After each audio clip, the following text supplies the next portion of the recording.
We focus on history, culture, religion, art, social, and philosophy of Nusantara. Here, in the presence of Nusantara, we were made to be forgotten about the goodness of ourselves. Because negativity seems to be more interesting for us. Now, I'm Sutoyo Raharto and friends, assist you, to remind you, to awaken you that we still can find the gems of Nusantara. They are the great sights of Nusantara.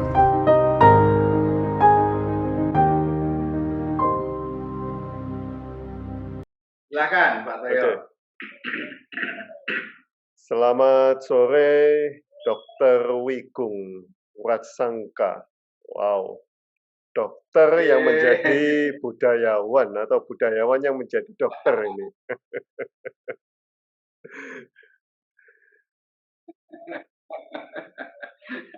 Selamat sore Pak Sutoyo Raharto, MA. Terima kasih. Ini dokternya pindah jalur ini Pak saya. Oke, Pak Wigung adalah pengagum kesenian Jawa, khususnya MC pernikahan, pembawa acara panatacara, alumni Fakultas Kedokteran UGM. Wow banget ini.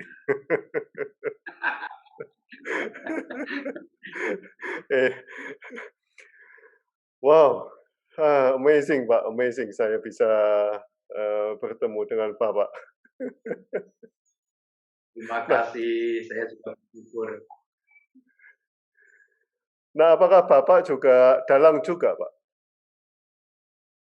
Ya, saya mulai dari dalang wayang orang, kemudian jadi dalang wayang kulit. Wow.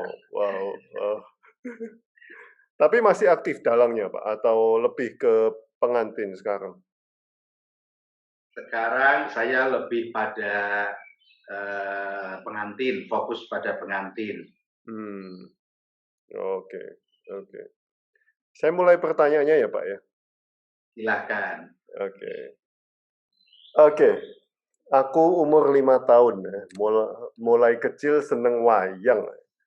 Ini wow banget, Pak. Banyak banget koleksinya waktu umur 5 tahun sudah. Nah, sejak kapan Bapak sadar? Sejak kapan Bapak sadar bahwa wayang adalah wayang? Wayang bukan sekedar mainan, Pak. Monggo. Terima kasih. Wah, ini pertanyaannya singkat tapi luas ini jabarannya ya. Ya, saya mulai umur 1 tahun, itu ayah saya mendirikan tobong panggung wayang orang di Pacitan, Jawa Timur. Saya setiap sore selepas maghrib selalu dibawa ke tobong panggung wayang orang.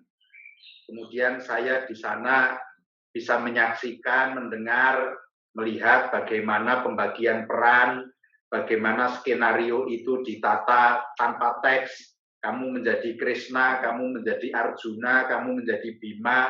Nanti Arjuna ketemu dengan Bima, dialognya seperti ini, isinya seperti ini. Lalu gending-gending, tembang, dan kalimat-kalimat bahasa-bahasa Jawa, idiom, filosofi, dan segala hal yang berkaitan dengan pedalangan, tanpa saya sadari, masuk dalam pikiran saya. Sampai panggung wayang orang Bapak itu mengalami kejayaan kurang lebih pada tahun 70 sampai 73, dan berangsur-angsur surut sampai 75. Dari semula miskin menjadi kaya, menjadi lebih miskin dari semula. Oleh karena itu Bapak saya melarang saya untuk mendalami atau praktis di bidang kebudayaan Jawa, tetapi yang namanya darah ya, barangkali tidak bisa ditutup dengan cara apapun, mengalir di dalam jiwa saya yang memang mulai umur 1 tahun berada di panggung wayang orang itu. Kemudian saya malah bisa dalam wayang orang waktu kuliah di kedokteran. Waktu itu Gajah Mada mengirimkan wakil untuk festival wayang orang panggung amatir, jadi bukan profesional. Dari seluruh, kebetulan saya menjadi ketua unit kesenian mahasiswa waktu itu, mendapatkan juara 1 untuk festival panggung wayang. Dalang di beberapa tempat, waktu SMA perpisahan, saya dalang di SMA,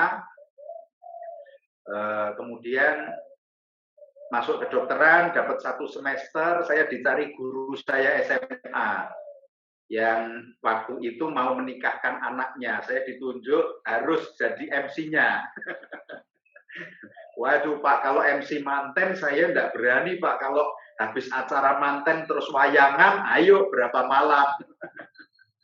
Tapi guru saya SMA bilang, tidak, pokoknya Pak Dalang harus jadi MC pernikahan anak saya. Nah, ketika itu kemudian saya mencoba bertanya dengan perias, apa sih siraman, apa sih midodareni, apa sih pangge. Ternyata di acara-acara adat itu sebenarnya sudah ada di materi pedalangan semuanya. Ya tembang, ya filosofi, ya segala ajaran filosofi dan laku acaranya itu kemudian diterapkan pedalangan, mix kedokteran. Jadi lalu panitianya, tetangganya panitianya, sampai sekarang Pak, saya mulai 87 sudah jadi pembawa acara Jawa. Jadi saat ini saya sudah 34 tahun menjalani profesi sebagai pembawa acara adat Jawa. Wow, wow.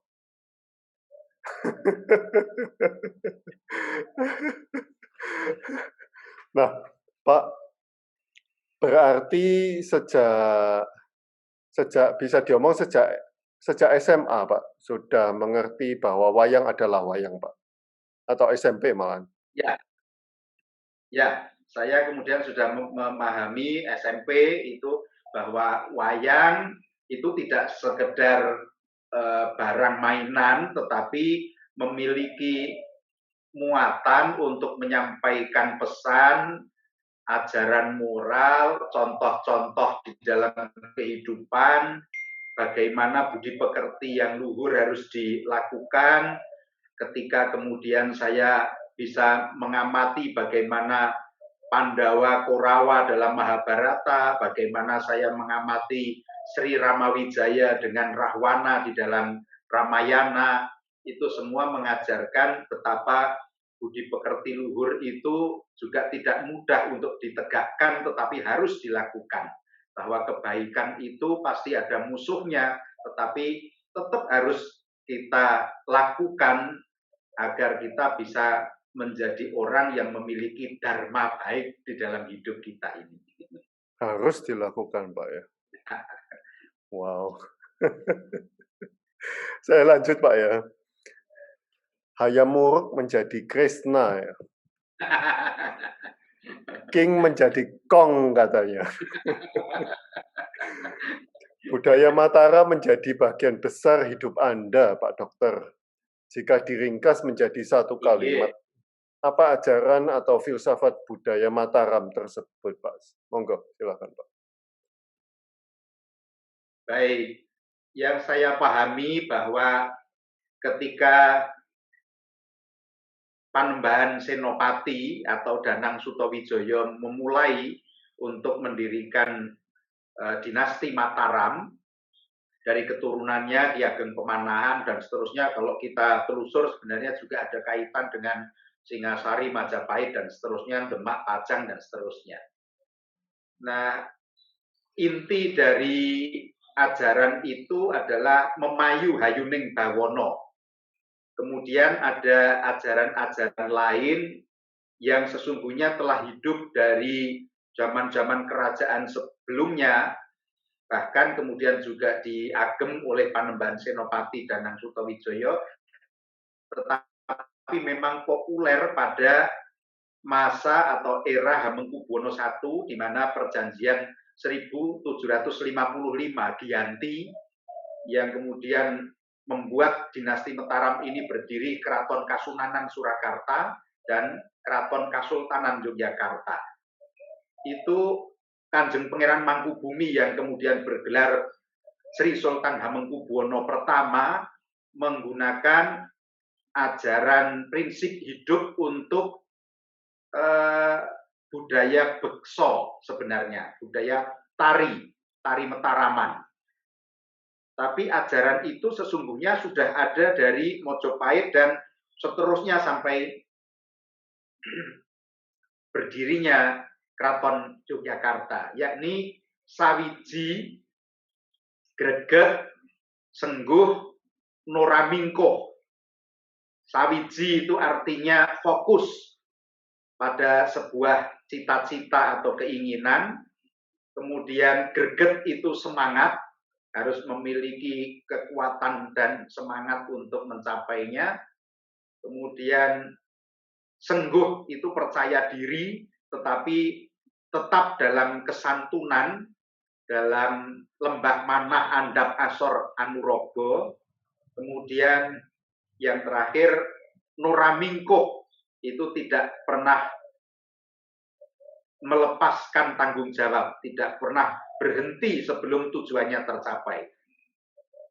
4 itu yang digunakan oleh Kanjeng Pangeran Mangkubumi atau Hamengkubuwono I untuk menanamkan sikap ketika para penari keraton Kasultanan Yogyakarta membawakan tariannya, tetapi sesungguhnya aplikasi dari keempat itu digunakan dalam kehidupan sehari-hari oleh dinasti Mataram sejak Singosari, Mojopahit, dan seterusnya. Wow. Wow. Nah, itu kan sebetulnya ajarannya sangat simpel, Pak. Ya. Bahkan kemudian itu diolah sedemikian rupa oleh Kanjeng Gusti Pangeran Adipati Aryo Mangkunegoro IV dalam bukunya Wedotomo, Serat Wedotomo. Di sana menyebutkan salah satu tembangnya bagaimana leluhur Mataram itu memiliki keunggulan kepemimpinannya, keunggulan kejiwaannya.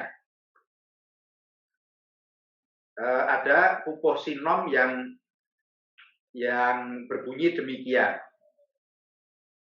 Nuladolaku utama tumrape wong tanah Jawi, wong agung ngeksi gondo Panembahan Senopati, Kepati Hamarsudi, sudane hawalan nafsu, pinasu tapa brata, tanapi ing siang ratri, hamemangun karyana yasing sasomo. Nuladolaku utama artinya nulat, lekas atau sikap yang utama. Tumrape wong tanah Jawi untuk budaya Jawa. Wong agung ing ngeksi gondo. Ngeksi itu melihat dengan mata, gondo itu indera penciuman dengan hidung. Yang dicari adalah bau-bau yang harum, maka mata dan arum, Matarum, Mataram, di mana didirikan oleh Panembahan Senopati. Wong Agung ing Ngesi Gondok, Panembahan Senopati atau Danang Sutawijaya anak pemanahan. Panembahan Senopati. Kepati Amarsudi, dia sangat intens untuk menggali, untuk mencapai. Marsudi itu artinya berusaha untuk mencapai sesuatu. Kepati Amarsudi Sudane Hawa lan nepsu. Bagaimana dia bisa mengendalikan amarahnya, bisa mengendalikan hawa nafsunya. Pinesu Topo Broto itu dengan cara Topo Broto, kalau dulu ya ke tempat-tempat sunyi dengan meditasi dan sebagainya. Kalau sekarang barangkali aplikasinya adalah belajar dengan segala ketekunan untuk ilmu pengetahuan apapun yang bisa kita manfaatkan untuk bisa berguna kepada kehidupan masyarakat ini. Pinesu Topo Broto, Tanapi ing siang ratri, artinya berpuasa siang malam, prihatin, selalu merenung. Barangkali kalau orang-orang sekarang mungkin apa ya yang bisa kita lakukan. Ini ada era pandemi, bagaimana ini harus kita sikapi, bagaimana gitu. Tanapi yang siang ratri, selalu mencari jalan dan cara untuk menghadapi setiap masalahnya. Pinesu Topo Broto, Tanapi yang siang ratri, memangun karye nak tiasing sesomo. Memangun, membuat, karyo enak, melebur, kalimatnya menjadi karye enak. Karyo enak, membuat senang hati orang siapapun.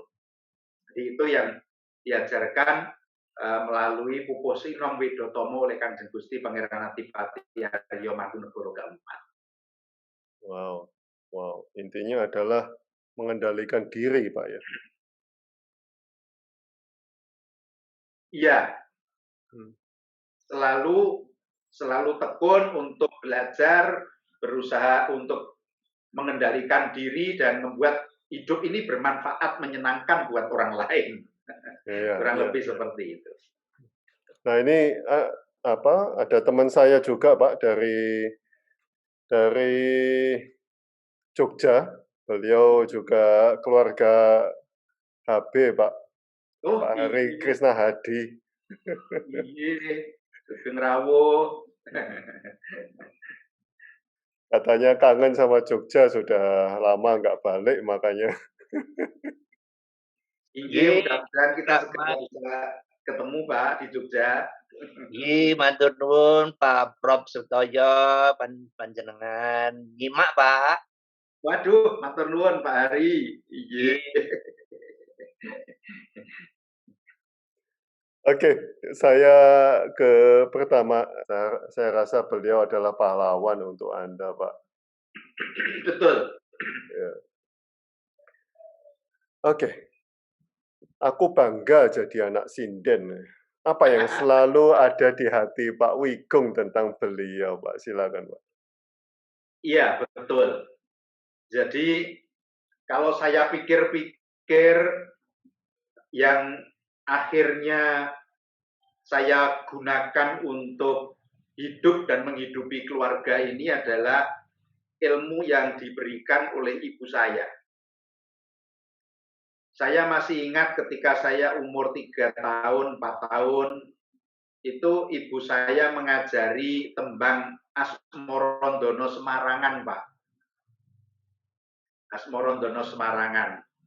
Aja turu sore kaki ana dewa nganglang jagat nyangking bokor kencanane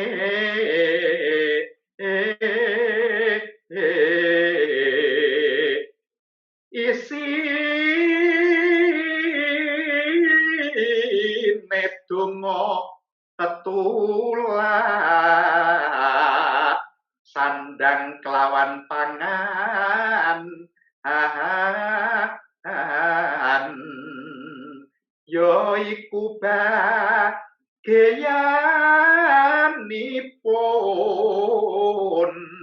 wong melek sabar narimo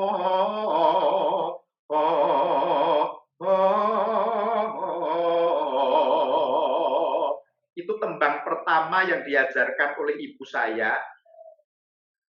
sehingga kemudian saya tertarik untuk belajar tembang-tembang yang lain. Kalau kemudian saya bisa masuk ke kedokteran dan kuliah di sana, lulus, itu juga memang ada nilai yang saya peroleh, value yang saya dapatkan, antara lain adalah milieu, cara berpikir, kemudian relasi dan akses. Kalau saya kemudian belajar tembang dan budaya Jawa ini dari ibu saya, maka ternyata yang saya pergunakan untuk mencari makan adalah yang diajarkan oleh ibu saya, termasuk ketertarikan jiwa saya kepada dunia kesenian Jawa, darah yang mengalir, rasa cinta dan kebanggaan itu adalah warisan dari ibu saya, termasuk tenggorokan saya juga, Pak. Ini tenggorokannya sinden. Jadi demikian hebatnya seorang sinden di mata saya, karena dia ini pasti orang yang pintar karena hafal dengan berbagai macam syair. Seorang sinden dengan wangsalannya misalnya jangkah wuri emas jinggo sakupomo, wangsalan itu. Tanpa mundur merawoso angkara murka. Ini wangsalan ini saya kira parian yang paling cerdas di dunia, Pak. Karena untuk bisa mencari maknanya itu orang harus punya bekal pengetahuan. Misalnya kawi sekar pepunden Sri Kresna, kawi sekar pepunden Sri Kresna dan sebagainya, itu kemudian harus tahu ini Sri Kresna ini punya bunga apa. Oh, punya Wijaya Kusuma. Jangkah wuri emas jinggo saupomo. Ojo mundur mrawoso angkara murka. Jangkah wuri itu artinya mundur. Emas jinggo saupomo itu suwasa. Ojo mundur mrawoso angkara murka, membasmi kejahatan. Jadi di sana ada kalimat yang saling bertautan dan ilmu pengetahuan yang dicantumkan di situ, diikut sertakan di situ sehingga kita bisa tahu, oh ini maksudnya ini. Dan syair-syair lain yang dikuasai oleh pesinden, kemudian bagaimana pesinden itu bersikap di panggung, santun, bahkan tidak ada pesinden yang dulu loh Pak Ye, pesinden dulu yang ketika bekerja main HP, WA-an, tidak. Seorang pesinden dulu itu tajam, Pak. Pulatannya itu tajam ke depan. Luruh. Tidak ada sinden yang Dewa Tirta wantae amu, rongeh. Jadi dia pasti anteng. Dewa Tirta wantae amu. Dia tenang, kepribadiannya sangat anggun dengan busana Jawa yang tertata dengan baik, sanggul dan kebayaknya yang baik. Semalam dia timpuh, tidak turun untuk ke kamar mandi atau dan sebagainya, sumanggem. Jadi kembali pada ajaran sawiji, greget, sengguh, nuramingkuh tadi sebenarnya adalah jiwa-jiwa Mataram yang sudah dilakukan oleh profesi sinden sejak zaman kerajaan-kerajaan lama, Pak. Ya, itu ada di sana semua sebenarnya kalau kita kupas. Syair-syair dan ajarannya, tembang-tembang yang memiliki nilai-nilai untuk mengajak, menuntun, mendidik kepada orang yang melihat, orang yang mendengarkan bahwa kita harus bersikap seluhur itu di dalam kehidupan. Itu yang saya kagumi dari seorang pesinden. Dan kalau sudah sanggup, Bu, besok tanggal sekian nyindeni saya wayangan di sana. Meskipun ternyata jalannya jauh, nyabrang sungai, naik getrek, harus nginep, harus di tempatnya penduduk desa di situ, bahkan mungkin badannya sedang tidak enak, maka tetap saja harus bekerja sumanggem. Nuramingkuh tadi, Pak. Saya juga merasakan seperti itu, bahkan Itu menginspirasi saya ketika Pak SBY dulu mantu, saya didhawuhi untuk MC. Saya tentu saja sangat senang, bangga, bahagia. Dokter yang saya tinggalkan akhirnya bisa saya buktikan kepada anak-anak, ini loh kalau Sawiji saya punya profesi yang saya tekuni, akhirnya saya juga bisa menunjukkan bahwa profesi yang saya miliki ini adalah profesi yang pantas untuk diapresiasi oleh anak-anak saya. Nah, waktu itu sudah ada kesanggupan 4 klien, Pak. Saya datangi satu persatu dan tidak ada satupun yang mengizinkan saya untuk pergi ke Pak SBY. Jadi presiden waktu itu saya tolak, Pak. Bayangkan, Pak. Menolak presiden, Pak. Saya stres waktu itu. Tetapi kemudian banyak sahabat-sahabat saya yang memberi penghiburan kepada saya bahwa nanti kamu pasti suatu saat akan memiliki hikmah dari itu semua. Ya, akhirnya kemudian orang-orang yang saya layani, tidak saya ingkari itu, bercerita kepada yang lain bahwa Pak Wigung luar biasa, meskipun dipanggil presiden, dia tidak meninggalkan saya. Dan waktu itu saya sudah pupus harapan bahwa tidak mungkin mantu berikutnya saya dicari lagi, pasti sudah pakai MC yang kemarin saja begitu ya. Tetapi atas apa yang saya lakukan itu, saya ketemu waktu Pak Sutioso mantu, Gubernur DKI. Beliau menjadi saksi dan Bu Ani yang duduk di jauh gitu, Bu Ani Yudhoyono begini-begini ke saya, Pak. Hati saya sudah nggak karu-karuan waktu itu. Aduh, dalam bahasa tubuh gestur yang saya baca, nih kamu dulu awas ya, dulu kamu nolak ya, gitu. Tapi ketika beliau menuju ke panggung pelaminan dan saya memohon maaf, beliau justru menepuk bahu saya dan mengatakan, itulah yang namanya profesional. Jadi bagus, beliau sangat mengapresiasi dan saya sangat terharu waktu itu, Pak, karena begitu. Bahkan kemudian tidak lama Bu Ani Yudhoyono memberi kabar bahwa beliau akan mantu yang kedua dan saya masih dicari, Pak, padahal saya sudah pernah menolak beliau. Nah, itu barangkali buah yang saya dapat dari ketekunan saya, sumanggem noramingkuh. Noramingkuh, artinya saya tidak ingkar kepada kesanggupan saya atas profesi yang saya miliki selama ini. Kalau iya, iya ya iya. Kalau sudah sanggup, ya sanggup. Dan selama ini yang saya rasakan, Pak, meskipun saya ini batuk atau demam gitu ya, dari rumah berangkat itu masih pakai kaos kaki karena saya pusing dan flu. Tapi kalau sudah sampai ke Gedung Manten, Pak, sembuh, Pak.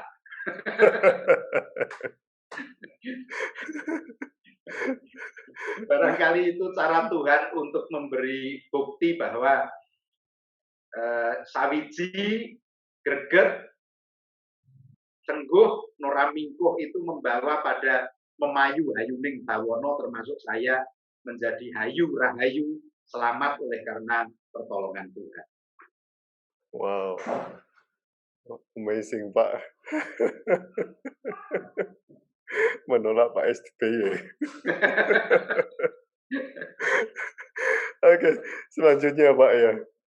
Ya, ini foto 2017, Pak. Coba masih saya bisa pakai ya.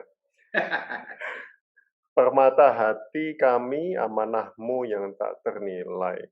Nah, apakah ajaran Ibu Pak Wigung masih diajarkan kepada anak-anak, Pak? Silakan. Iya, Pak. Saya masih berusaha untuk mengajarkan budaya Jawa, ajaran-ajaran Jawa, dan sikap-sikap Jawa yang sesungguhnya juga merupakan sikap dan ajaran universal, Pak. Jadi jangan menipu, kemudian bersemangat, berbudi pekerti luhur, itu kan sebenarnya bukan hanya milik Jawa.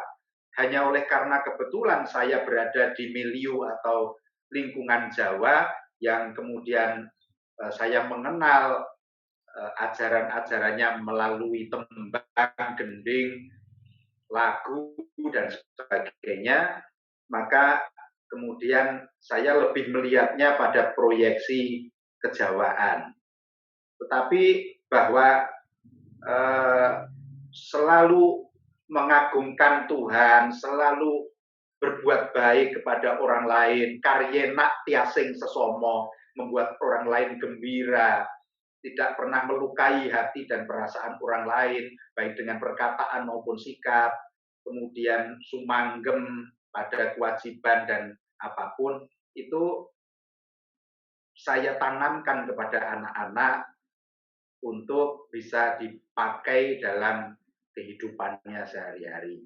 Dari apa yang saya amati, ajaran-ajaran budaya Jawa itu demikian adiluhung dan luar biasa untuk bisa diterapkan, meskipun kadangkala saya juga, apakah iya sekarang ini yang namanya budi pekerti luhur itu masih sesuai dilakukan, karena banyak sekali saya menemukan kejadian-kejadian orang yang justru tidak menggunakan budi pekerti luhur tetapi sukses dan segalanya bisa tercapai, tetapi orang-orang yang menggunakan budi pekerti luhur itu justru menjadi korban. Kadang-kadang saya merenung juga tentang hal itu, apakah memang zamannya sudah berubah atau itu adalah satu contoh kasus yang tentu akan dijawab oleh masa, oleh waktu berikutnya, bahwa belum tentu sebuah kejahatan itu akan menang selamanya, sebuah sikap yang tidak baik itu akan membawa keberuntungan dan keberhasilan. Tan ono olo kang tumomo ing becik, itu ajaran yang saya pegang, bahwa tidak ada kejahatan yang akan mampu mengalahkan kebaikan.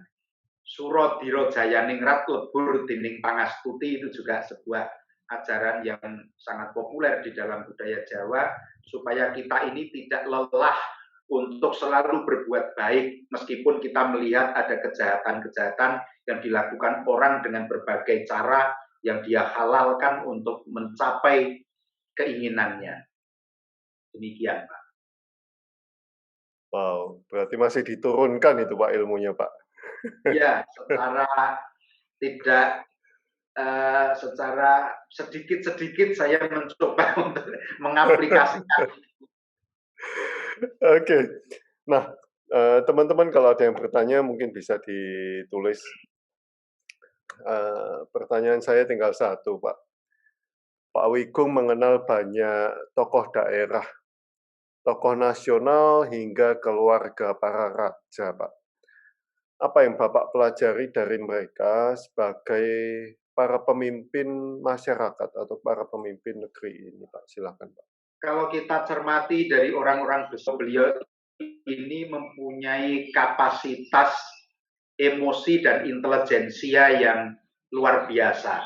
Di samping kekurangannya tentu ya, tetapi yang bisa saya amati adalah kemampuan emosional dan kemampuan intelijensianya yang lebih dari rata-rata. Kita bisa melihat bagaimana pemimpin itu bisa tetap tenang, tersenyum meskipun banyak sekali masalah yang dia hadapi. Lalu sikap-sikap yang humanis. Saya mengamati orang-orang besar yang sukses itu selalu baik dengan siapapun. Dia tidak pernah nyacat orang lain. Dia selalu memberikan support, motivasi, memberikan semangat kepada orang lain. Yang saya amati seperti itu. Lalu gesturnya yang baik, lalu sopan, lembah manah. itu beberapa hal yang dimiliki, yang saya catat oleh orang-orang yang saya anggap setiap tokoh kok pasti punya ini yang menonjol, yang saya amati begitu Pak. Jadi kemampuan beliau untuk bisa,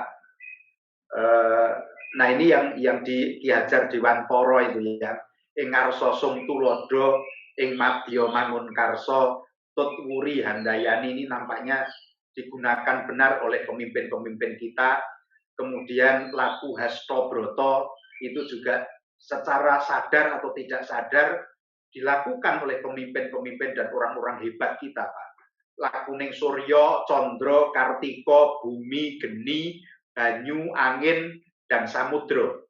8 piranti alam yang oleh Tuhan diciptakan dan manusia merenunginya untuk diambil filosofinya. Lakuning Suryo yang tidak pernah ingkar pada janji, dia selalu terbit di ufuk timur, tenggelam di barat, tepat waktunya, ririh ruruh sarwo sareh, hangarah-harah. Dia perjalanannya tidak melompat-lompat, Pak. Dia selalu tenang berjalan di langit mulai dari terbit matahari sampai tenggelam. Dia tidak pernah tiba-tiba muncul dari selatan atau utara. Dia selalu dari timur dan tenggelamnya di barat. Panasnya pun terukur. Jadi orang-orang yang ada di bumi, makhluk hidup yang ada di bumi tetap mendapatkan kehangatan, bahkan daya hidup dari sinar matahari. Bayangkan kalau matahari kemudian memberikan panasnya yang berlebihan atau panasnya yang sangat berkurang, pasti kehidupan di bumi ini akan hancur. Kemudian yang kedua, ambeking rembulan, mampu menjadi penerang di kala gelap. Ini yang saya amati dari orang-orang besar kita. Lalu Kartiko itu menjadi panengraning mongso kala, dia bisa menjadi contoh, menjadi suri toladan. Nahkoda di tengah lautan pada zaman dulu hanya menggunakan lintah ilmu perbintangan untuk menuju ke dermaga tertentu, ke pelabuhan tertentu. Arahnya kemana-kemana dengan ilmu perbintangan, termasuk petani-petani kita, kapan bercocok tanam dan sebagainya itu menggunakan ilmu perbintangan. Suryo, Condro, Kartiko, Bumi yang tidak pernah mengeluh dengan segala beban yang di atasnya. Geni yang memberikan contoh semangat, makantar-kantar untuk mencapai sesuatu. Banyu yang sikapnya adil, hambek poromarto, dia akan menempati tempat yang rata dimanapun. Bumi, Geni, Banyu. Angin, dia momor, dia bisa serawung dengan siapa saja, menempati segala ruang. Itu Bumi, Geni, Banyu, Angin. Lalu Samudro, itu tidak pernah, dia tidak bisa menampung apapun, dia selalu bisa menerima masukan apapun dari berbagai sungai yang muaranya kepada samudra. Suryo, Condro, Kartiko, Bumi, Geni, Banyu, Angin, Samudro. 8 Hasto Broto itulah ajaran pada waktu Romo Wahyu Makutoromo diberikan oleh Padmanaba kepada Sri Krishna, yaitu tampaknya memang dimiliki, dan beberapa tokoh-tokoh kita barangkali belajar dari ajaran-ajaran itu untuk bisa dilakukan, selain memang beliau mempunyai jiwa yang kelebihan dan sebagainya yang berbeda dengan orang biasa. Wah, ini ada pertanyaan atau pernyataan dari Pak Iwan Dadiono ini. Suatu saat, iya. Dosen tari itu seni Indonesia Yogyakarta. Suatu saat Mas Wigung bilang kalau sebagai dokter berarti saya menerima uang dari orang sakit. Nah, kalau jadi MC berarti saya terima uang dari orang yang bersuka cita. Makaten ya, Kang Mas Dokter Wigung. Monggo.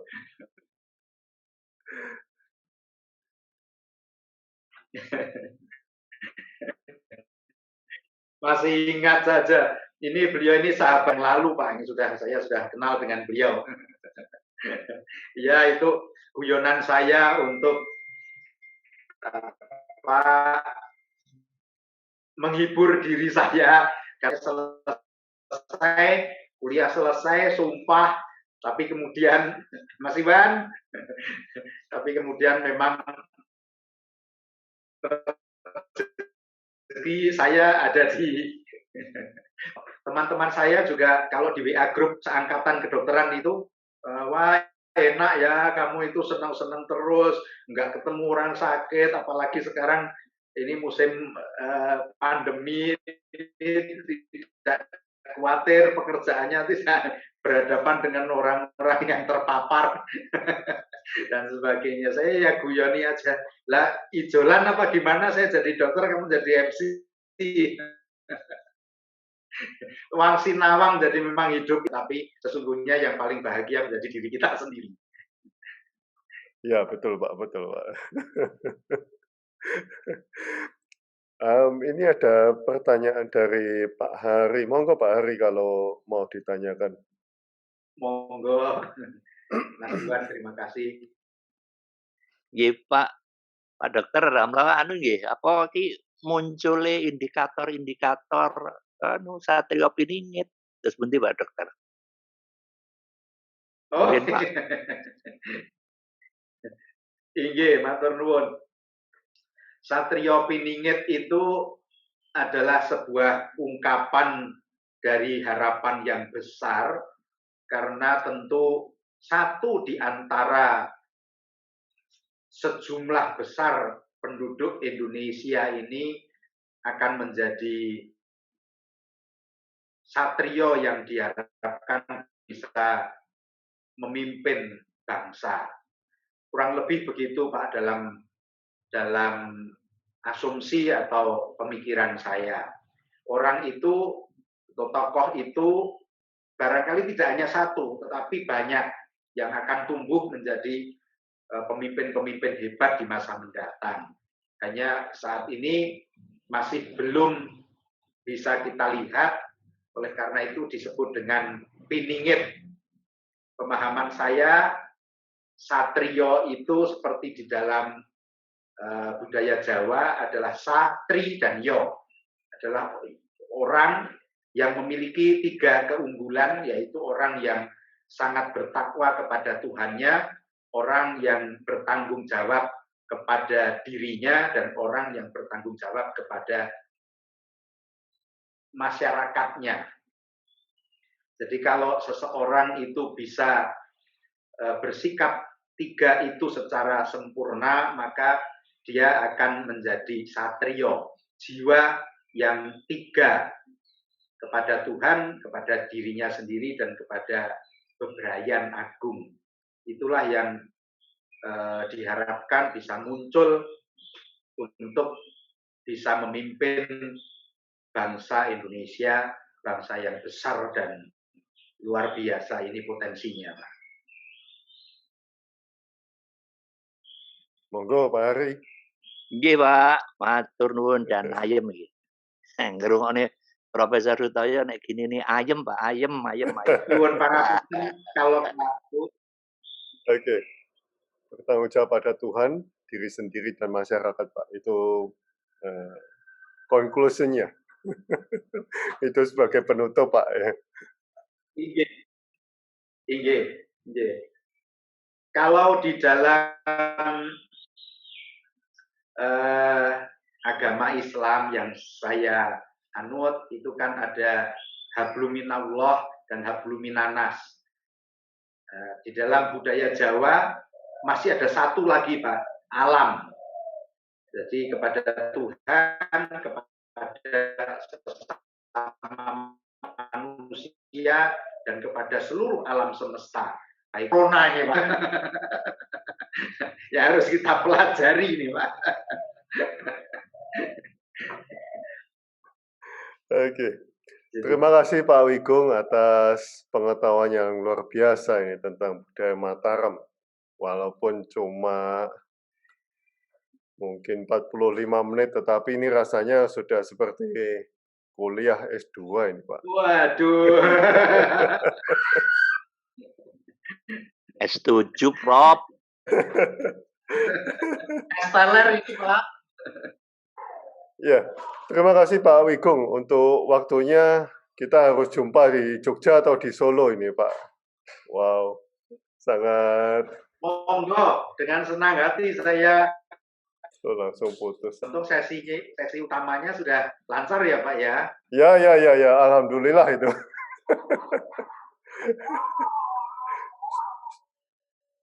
Terima kasih Pak Wigung atas waktunya, atas pengetahuannya, Pak.